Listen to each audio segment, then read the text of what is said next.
Bueno, y este video era más que necesario hacerlo, y desde hace mucho tiempo.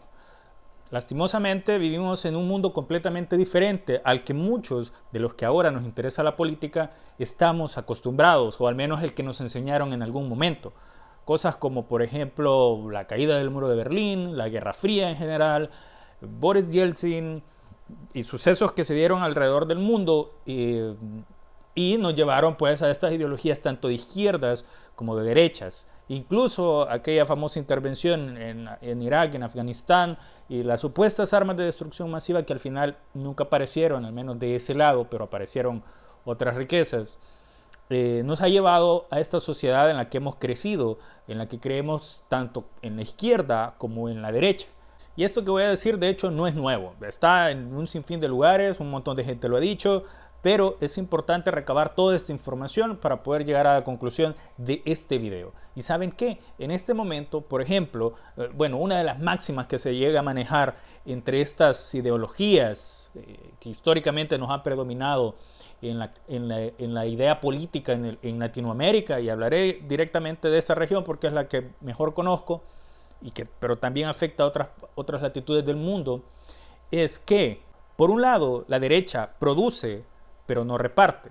Y por otro lado, la izquierda reparte, pero no produce. Y es que ahora vivimos en un mundo en el que no hay economías netamente de derechas, ni economías ni sociedades netamente de izquierdas, sino que tenemos economías y sociedades mixtas.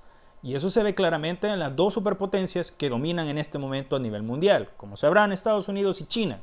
Estados Unidos, por un lado, tiene sinfín de programas sociales, y los más claros son esos cheques sociales que les entregan a las familias y a gente que les entregan los cheques única y exclusivamente por tener niños, o los famosos cupones de alimentos que existen. Es asistencialismo puro. Por otro lado, tienen a China, que tiene sus zonas económicas especiales y en la que los súper ricos chinos, que son cada vez más y más, y cada día aparecen nuevos ricos y nuevos millonarios y nuevos multimillonarios, nuevos billonarios chinos que tienen la capacidad de comprarse los vehículos más caros que puedan existir y las marcas de lujo que ellos puedan querer, no las copias, sino las marcas originales. Se dan el lujo de poder hacer eso. ¿Y eso a qué suena? A capitalismo puro. Y en términos simples, basta con que vean una simple búsqueda en internet y vean qué es el comercio que tiene tanto Estados Unidos con China como China con Estados Unidos, y nos damos cuenta que a la hora de comerciar, de hecho, las ideologías es lo que menos importa. Pero en América Latina y en El Salvador eso ha sido un factor fundamental para poder tomar decisiones políticas, las ideologías. En América Latina han habido muchos países alineados directamente con Estados Unidos y hay países alineados directamente con las izquierdas internacionales y con países igual como China o como Rusia, y que históricamente acá los países latinoamericanos históricamente han tomado decisiones más ideológicas que comerciales o incluso que políticas, simple y sencillamente por la ideología. Y les doy un ejemplo. El Salvador tuvo un tratado de libre comercio con Taiwán y tenía relaciones con Taiwán, con China, Taiwán. Y habían razones ideológicas que se compartían, entre comillas, con China, Taiwán, pero en la práctica este tratado de libre comercio no beneficiaba en nada a El Salvador y beneficiaba más a China, Taiwán, y le daba al menos ese reconocimiento internacional. Al final del día, los diferentes presidentes en América Latina que trataron con China, Taiwán, terminaron presos por corrupción.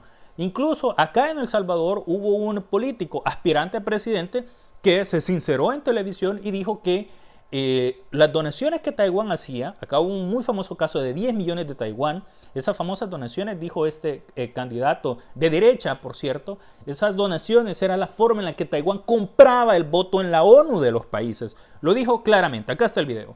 Y puedo decirlo con toda propiedad que ese dinero que vino no vino para el gobierno de El Salvador, era la forma como Taiwán compraba ese voto allá en las Naciones Unidas, y así le pasó también a Portillo en Guatemala y a no sé quién en Costa Rica, porque los gobiernos de Taiwán acostumbraban darles esos fondos para los desarrollos de los partidos que gobernaban.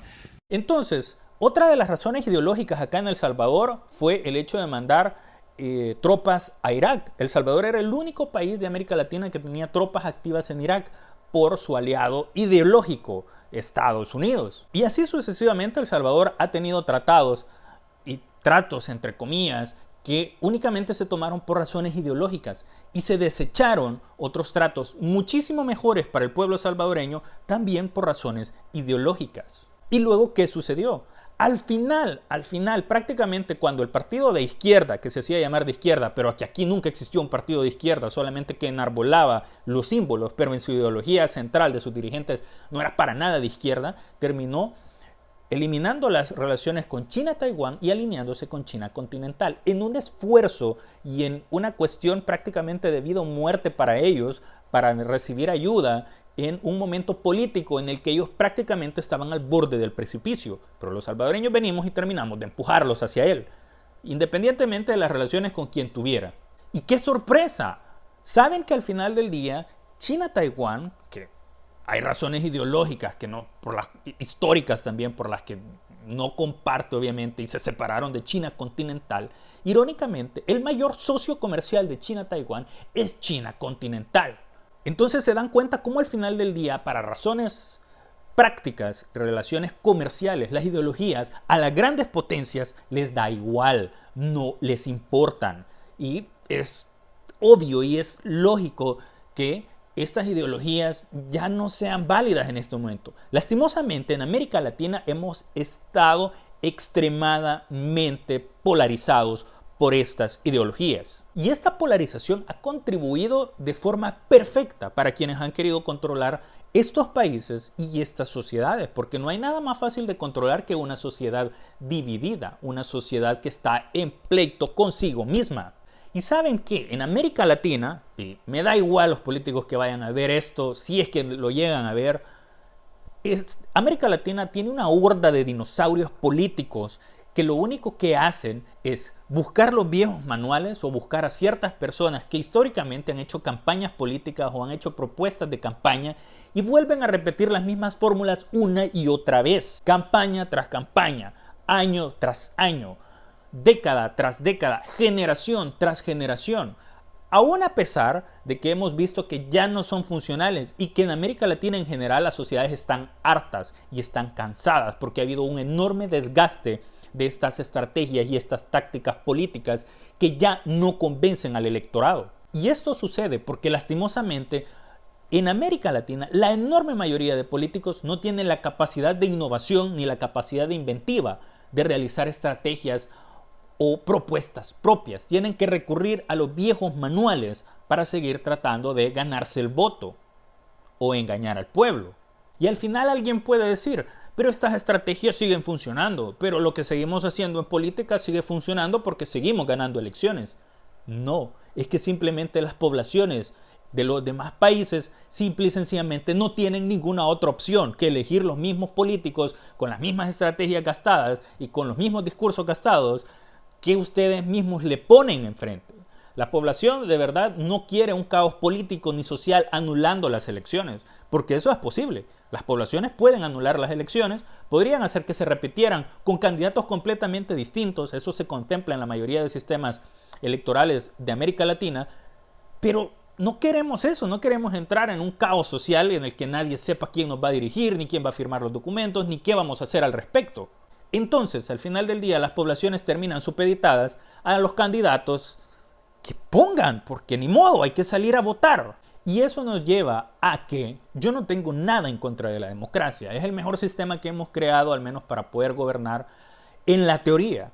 Pero la práctica dista muchísimo. Y hay quienes satanizan la política y está bien, estoy de acuerdo si quieren satanizarla. Pero la política no es mala. Lo que es malo son las personas que ejercen la política para sus beneficios propios. Y así lo que han venido a hacer en nombre de la democracia es a venir a instalar dictaduras blandas, dictaduras que se esconden detrás de la palabra democracia. Y al final del día son otras personas, no los políticos, los que terminan gobernando los países. Pero la gente se está dando cuenta de este engaño y de este sistema perverso. Y El Salvador es un pequeño ejemplo de esto que he estado diciendo. Y si no lo creen así, les falta muchísimo por aprender de lo que está pasando acá en El Salvador. Las ideologías son un esquema de ventas.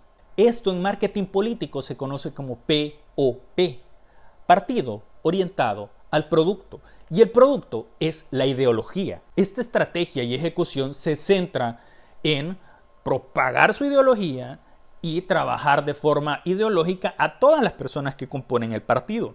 ¿Y saben por qué esto ha sido tan efectivo? Porque no importa el vendedor, lo que importa es el producto que vende. Al final del día, el vendedor puedes poner a quien quiera, a que se vea bien, a que hable bien, lo que sea, para venderte el producto. Cuando tú terminas eligiendo ese producto, esa ideología, sin importar si es de izquierda o es de derecha, y no funciona, ¿saben qué es lo que pasa? Y lo hemos visto y se ha repetido en un sinfín de países una y otra vez durante décadas. Lo que sucede es que cuando el producto ya falla, el vendedor se hace el desentendido.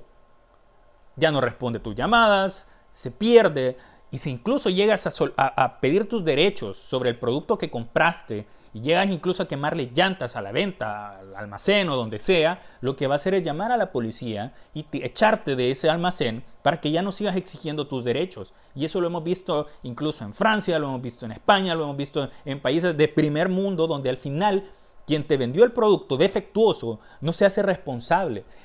Llama a la policía y te termina echando para que ya no sigas exigiendo tus derechos. Entonces, ¿cuál es luego la solución? No es cambiar el producto, sino que te cambien al vendedor. Vuelven a poner a otra persona, a otro vendedor que te dice que el vendedor anterior era el problema y que no te trató como debería de tratarte, pero que el producto sigue siendo bueno, sigue siendo el mejor, entre comillas. ¿Y qué va a pasar? Luego, otra vez, después de que volviste a confiar en él, le volviste a dar tu dinero y volviste a comprar su producto y el producto no vuelve a funcionar, exacto, te vuelve a mandar la policía. Y así sucesivamente. Mientras tanto, hay otro vendedor diciendo, ¿sabes qué? El problema no es ese vendedor. El problema es el producto que compraste. ¿Y sabes qué? Acá tengo el producto que sí te va a funcionar. Y vuelve a repetirse la historia. Y entramos en un círculo vicioso en el que no importa si la ideología es de izquierda o la ideología es de derecha, pero al final es un producto defectuoso. En general, en las sociedades que han tenido avances, ya sea con ideologías de izquierda o ideologías de derecha, ha sido porque las mentes, las personas que de verdad gobiernan detrás de las fachadas de estas ideologías, quieran llamarlo como grupos de interés, quieran llamarlo como financistas, quieran llamarlo como quieran llamarlo, los dueños de los partidos, lo que sea, han tenido intereses propios por el desarrollo de sus sociedades, para su beneficio propio, por supuesto. Y si se han visto, como repito, alguna clase de avances, no ha sido por las ideologías. Ha sido porque las personas que están atrás han tenido una visión diferente de cómo hacer las cosas, pero no son ellos los que se quieren mostrar enfrente. Quieren hacer uso de un instrumento, de un vehículo, llámese partido político, con una ideología para sus intereses particulares. Pero ahora lo que nos ha traído a este video. En los últimos días se ha dado una polémica a nivel internacional de gente de derecha y gente de izquierda que está tratando de encasillar al presidente en un esquema hasta comunista por esas declaraciones que él dio en su más reciente cadena nacional acá en El Salvador. Veamos lo que dijo. Yo quiero recordarles a los señores importadores, mayoristas, distribuidores y comercializadores de alimentos que están haciendo estos abusos, con la confianza de que no hay sanción penal por abusar de la gente, pero yo les quiero recordar a todos ellos que ellos saben que están también fichados por evasión fiscal, por sobornos, por pasar alimentos en contrabando, por meter alimentos en puntos no fronterizos, sino que en puntos ciegos, por sobornar a agentes de aduanas, por declaraciones falsas, y esas sí son penales. Así que voy a hacer un llamado como el que le hicimos a las pandillas al inicio del 2019, que les dijimos paren de matar o no se quejen después. Pues yo les voy a dar un mensaje a los importadores, comercializadores, mayoristas y distribuidores de alimentos: paren de abusar del pueblo salvadoreño o no se quejen después, porque todos están fichados y ustedes lo saben. Ustedes saben los delitos que han cometido. No va a ser la multa por el incremento de los alimentos las que les vamos a poner. No se quejen después. Yo espero que mañana los alimentos estén a precios más bajos de lo que estaban ahora. No es broma. Como se lo dijimos a las pandillas en el 2019 y se dieron cuenta que no era broma, ¿verdad? Entonces, importadores, distribuidores, comercializadores y mayoristas, de alimentos, paren de abusar. Hay incrementos que son justificados, de acuerdo, subió 10%, subió 10%. Pero que por un rumor que hubo una lluvia va a subir el doble, es un abuso. Y ustedes saben los delitos que han cometido en los últimos años. Y bueno, estábamos ocupados con las pandillas, no teníamos tiempo de ir tras esos otros delitos, pero ahora sí tenemos tiempo. Paren de abusar, yo espero precios más bajos mañana o van a tener problemas. En El Salvador teníamos un Estado fallido, junto con las pandillas, el sistema judicial, la policía, la Fuerza Armada y los políticos que no tenían ninguna voluntad de hacer algo bueno por este país. Y teníamos un sinfín de mafias no únicamente delincuencia común o drogas o lo que sea, sino que teníamos mafias comerciales, mafias hasta económicas. Y eso es lo que se está combatiendo en El Salvador. Esos oligopolios que lo único que logran provocar son distorsiones en los mercados. Y acá en El Salvador, si ustedes prestan atención palabra por palabra de lo que se dijo en la cadena, en ningún momento se establecen precios a los productos alimenticios acá en el país. No hay una política en la que se ha dictado que esto vale el XYZ precio y a ese precio debes venderlo.